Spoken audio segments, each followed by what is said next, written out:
Assalamualaikum warahmatullahi wabarakatuh. Hari ini ketemu sama Ibu Siti Zubaidah, guru mata pelajaran kimia di SMA Islam An-Nizam, Medan. Gimana kabarnya anak-anak Ibu semua? Semoga kita semua selalu sehat dan selalu dalam lindungan Allah Subhanahu wa Ta'ala. Jadi hari ini kita akan belajar kimia yang pastinya sangat seru untuk dipelajari. Oke, hari ini kita masih membahas tentang larutan elektrolit dan non-elektrolit ya. Jadi ini sambungan dari yang kemarin, masih seputaran larutan elektrolit sama non-elektrolit. Kemarin kan kita udah bahas apa sih itu larutan elektrolit, apa itu sih larutan non-elektrolit gitu kan. Gimana sih modelnya kalau misalnya dia itu larutan elektrolit sama non-elektrolit gitu. Terus kita juga kemarin bahas tentang larutan, ya kan? Tentang pengertian larutan secara umum. Nah, jadi di sini hari ini kita akan membahas perbedaan antara larutan elektrolit, elektrolit kuat dan lemah ya. Kemudian juga larutan non-elektrolit. Jadi hari ini yang kita bahas adalah perbandingan ketiganya gitu, oke? Nah, kita lihat sama-sama apa aja materinya hari ini. Yang pertama itu adalah elektrolit kuat dulu yang mau kita bahas.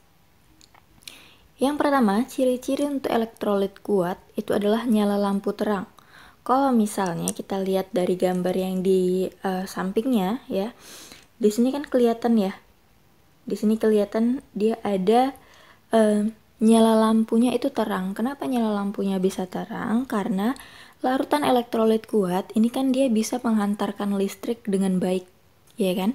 Karena penghantaran listriknya baik, secara otomatis arus yang dihantarkan ini kan banyak ya kan? Jadi arus yang dihantarkan ini dia cukup besar sehingga bisa membuat nyala lampunya itu terang gitu, bisa menghasilkan nyala lampu yang terang gitu. Jadi larutan elektrolit ini ketika dialiri aliran listrik kemudian kita kasih lampu di situ, maka nyala lampunya itu akan terang gitu. Nah, terus ciri-ciri yang kedua itu ditandai dengan banyaknya gelembung gas. Nih ya. Banyaknya gelembung gas ini yang positif dan negatif itu namanya adalah elektroda. Jadi di sekitaran elektroda itu banyak terdapat gelembung gas kalau misalnya dia larutannya itu adalah larutan elektrolit kuat gitu, oke? Jadi itu tadi larutan elektrolit kuat. Yang pertama nyala lampunya terang, yang kedua banyak gelembung gas, yang ketiga memiliki derajat ionisasi atau alfa sama dengan 1. Apa itu si alfa, Bu? Apa itu derajat ionisasi? Derajat ionisasi ini adalah derajat yang menunjukkan banyaknya si zat yang dilarutkan tadi ini mengion ketika kita larutkan ke dalam air gitu. Contoh misal air garam. Garam itu kan rumusnya NaCl ya. Nah, ketika si NaCl ini dilarutkan ke dalam air, misal NaCl tadi. NaCl-nya itu rumusnya NaCl. Ketika dilarutkan ke dalam air, dia akan mengion menjadi Na positif ditambah Cl negatif. Oke. Nah, kalau misalnya ada sekitar 3 mol NaCl yang dilarutkan, mol itu satuan dalam kimia ya, dia menunjukkan jumlah zat. Nah, kalau misalnya 3 mol NaCl yang dilarutkan, ternyata 3 mol NaCl ini semuanya terionisasi menjadi Na positif ditambah Cl negatif. Itulah dia yang dikatakan derajat ionisasinya sama dengan 1. Artinya dia terion secara sempurna. Keseluruhan senyawanya waktu dilarutkan ini berubah menjadi ion-ionnya masing-masing, ion positif dan ion negatif. Nah, ion positif dan ion negatif ini kan punya muatan ya, muatan positif dan negatif ya kan. Nah, muatan positif sama negatif inilah yang menghantarkan arus listrik tadi, dimana kita tahu kalau misalnya listrik ini kan dia bisa mengalir karena adanya muatan ya kan. Nah, muatan positif dan negatif dari ion-ion yang dihasilkan dari senyawa tadi inilah yang menghantarkan arus listriknya gitu. Nah, karena senyawa elektrolit kuat ini pengionannya sempurna, artinya dia terion secara keseluruhan, berarti kan otomatis ion yang dihasilkan, muatan yang dihasilkan ini kan lebih banyak. Makanya penghantaran listriknya juga lebih baik gitu. Makanya dia disebut elektrolit kuat. Oke. Nah, kemudian yang keempat di sini yang termasuk di dalam elektrolit kuat, kemarin juga ada kita singgung sedikit ya. Itu adalah asam kuat. Contohnya misalnya HCl, HBr, HI, H2SO4, HNO3 sama HClO4. Itu yang termasuk asam kuat. Kemudian basa kuat, unsur-unsur golongan 1A dan 2A kecuali Fr, Be dan Ra. Kalau misalnya dia bergabung dengan OH-.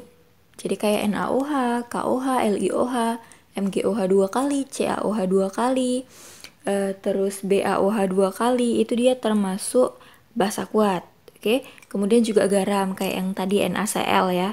NaCl, BaCl2, BaCl2, terus MgCl2, terus KCl gitu, masih banyak lagi. Jadi garam itu nggak cuman NaCl aja ya. Gitu, oke. Nah, ini tadi yang termasuk larutan elektrolit kuat. Jadi tadi ciri-ciri larutan elektrolit kuat. Yang pertama, nyala lampunya terang. Kemudian di sekitaran elektrodanya terdapat banyak gelembung gas. Kemudian memiliki derajat ionisasi 1 gitu. Oke. Kita lihat yang selanjutnya di sini. Selanjutnya ada elektrolit lemah. Nah, di sini elektrolit lemah, ciri-cirinya yang pertama, nyala lampunya redup atau tidak menyala sama sekali. Jadi kalau misalnya di elektrolit lemah, nyala lampunya itu nggak terlalu terang ya. Kalau kita lihat di sini. Nah, kan warna nyala lampunya nggak terlalu terang kayak yang di elektrolit kuat tadi ya. Kadang malahan kalau misalnya elektrolitnya terlalu lemah, ini malah dia tidak menyala sama sekali lampunya. Gitu. Oke. Nah, kenapa dia nyala lampunya redup atau nggak menyala sama sekali? Karena elektrolit lemah ini dia bisa menghantarkan listrik memang seperti elektrolit kuat, tapi bedanya penghantaran arus listrik oleh elektrolit lemah ini dia kurang baik gitu. Jadi dia bisa menghantarkan listrik tapi penghantarannya kurang baik. Yang kedua, ciri-cirinya itu dia memiliki sedikit gelembung gas. Kalau kita lihat di sini, jumlahnya lebih sedikit dari yang elektrolit kuat tadi ya. Jadi sekitaran elektroda itu terdapat gelembung gas tapi jumlahnya itu nggak sebanyak di elektrolit kuat gitu. Jadi jumlah gelembung gasnya itu hanya sedikit gitu. Kemudian dia memiliki derajat ionisasi yang lebih dari 0 tapi kurang dari 1. Maksudnya gimana, Bu? Jadi maksudnya si elektrolit lemah ini waktu kita larutkan ke dalam air, dia memang terion. Dia tetap terion sama seperti elektrolit kuat, tapi dia tidak terion secara sempurna. Gitu. Maksudnya nggak sempurna gimana? Nah, dia terion, tapi nggak keseluruhan senyawanya itu mengion menjadi muatannya masing-masing gitu. Nah, contoh misalnya NH4OH. NH4OH ini kalau misalnya dia terion menjadi NH4 positif, NH4 positif, ini NH4 ditambah OH negatif. Oke, nah ini kalau misalnya dia terion menjadi NH4 positif ditambah OH negatif, ini termasuk basa ya, basa lemah. Berarti dia itu termasuk elektrolit lemah. Nah, ketika NH4OH ini kita larutkan ke dalam air, contoh misalnya ada 3 mol juga NH4OH-nya. 3 mol, tadi mol itu satuan jumlah jumlah zat ya, satuan dalam kimia yang menyatakan jumlah zat. Nah, kalau misalnya 3 mol NH4OH dilarutkan ke dalam air, nggak semua larutan NH4OH ini berubah menjadi NH4 positif ditambah OH negatif gitu. Jadi misalkan aja bisa aja yang larut bukan yang larut tapi yang terion menjadi NH4 positif ditambah OH negatif ini hanya 2 mol gitu. Jadi hanya 2 mol ya. Jadi dari 3 mol tadi hanya 2 mol lah yang terion menjadi NH4 positif ditambah OH negatif gitu. Terus 1 molnya kayak mana, Bu? 1 molnya ini dia nggak terion gitu. Jadi dia tetap dalam bentuk NH4OH aja, jadi dia nggak berubah gitu. Oke, ini kita buat beda warnanya aja. Jadi 1 molnya itu tetap dalam bentuk NH4OH, tapi yang 2 molnya ini terion menjadi NH4 positif ditambah OH negatif gitu. Nah, di sini ini kan dia nggak menghasilkan ion positif dan ion negatif secara maksimal ya. Kenapa? Karena nggak semuanya terion menjadi muatan-muatannya gitu kan. Nah, makanya larutan elektrolit lemah ini dia kurang baik dalam menghantarkan listrik. Kenapa? Muatan positif dan negatif yang dihasilkan ini tidak cukup banyak gitu. Jadi kalau misalnya dibandingkan sama yang elektrolit kuat, tadi kan dia terion secara sempurna. Berarti kan semua larutannya ini dia menjadi ion-ionnya masing-masing, maka muatan positif dan negatifnya kan otomatis lebih banyak. Tapi kalau yang elektrolit lemah itu kan dia nggak terion secara sempurna, berarti nggak semuanya terion menjadi muatan-muatannya, maka muatan yang dihasilkan juga cuman sedikit gitu. Maka yang menghantarkan arus listrik juga bakalan cuman sedikit gitu. Makanya larutan elektrolit lemah ini penghantaran arusnya kurang baik gitu. Oke. Nah, kemudian yang terakhir di sini dia yang termasuk elektrolit lemah adalah asam lemah dan basa lemah. Ini juga kemarin udah ada kita singgung sedikit. Asam lemah contohnya asam asetat, apalagi ya? Asam asetat, terus asam sulfida. Pokoknya yang di luar dari asam kuat itu dia termasuk asam lemah. Jadi sebenarnya yang perlu diingat itu yang asam kuat aja, gitu ya. Sedangkan kalau yang asam lemah, ya udah kalau dia nggak termasuk asam kuat ya berarti asam lemah kayak gitu. Sama juga kayak basa lemah, dia yang kecuali basa kuat, maka itu termasuk basa lemah gitu ya. Jadi yang perlu diingat itu yang basa kuat aja. Kalau misalnya udah di luar dari basa kuat itu berarti basa lemah. Contoh misalnya amonia, terus yang tadi ya NH4OH, terus ada BeOH 2 kali, banyak pokoknya yang termasuk basa lemah ini gitu. Oke, jadi itu tadi elektrolit lemah ya. Yang pertama nyala lampunya redup atau bahkan tidak menyala sama sekali. Kemudian ada gelembung gas tapi sedikit yang dihasilkan gelembung gasnya di sekitar elektroda. Kemudian derajat ionisasinya lebih dari 0 tapi kurang dari 1, berarti sekitar 0 komaan gitu ya. Oke, selanjutnya kita lihat di sini yang terakhir ada non elektrolit. Nah, larutan non elektrolit ini lampunya tidak menyala sama sekali gitu. Kenapa nggak menyala, Bu? Karena dia nggak bisa menghantarkan arus listrik gitu. Jadi gimana caranya lampu itu bisa menyala sementara nggak ada arus listrik yang mengalir ke lampu tersebut gitu. Jadi larutan non elektrolit ini lampunya sama sekali nggak menyala dan tidak ada gelembung gas ya. Jadi di sini dia nggak ada gelembung gas.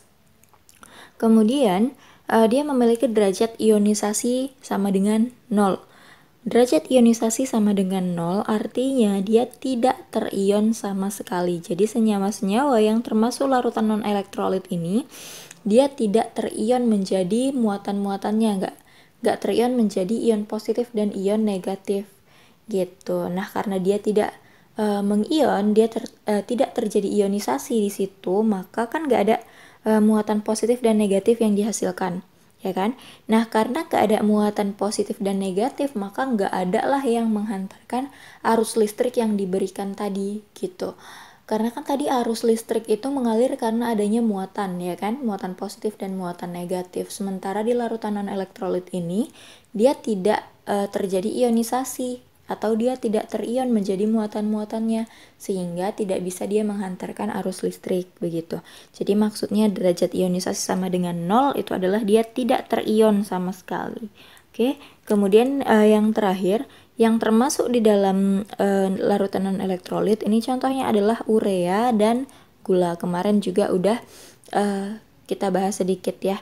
Jadi kalau misalnya ada larutan urea atau larutan gula, kita larutkan ke dalam air, terus kita aliri si air tersebut dengan arus listrik, maka arus listriknya ini dia tidak akan mengalir gitu, karena dia termasuk larutan non-elektrolit gitu. Jadi itu ya bedanya larutan elektrolit, non-elektrolit, elektrolit kuat dan elektrolit lemah juga non-elektrolit gitu. Oke, bisa dipahami ya? Oke, sekian pembelajaran kita untuk hari ini. Sampai ketemu di video pembelajaran yang berikutnya. Jangan lupa like, komen, dan share video ini. SMA Islam An-Nizam, unggul, cerdas, Islami.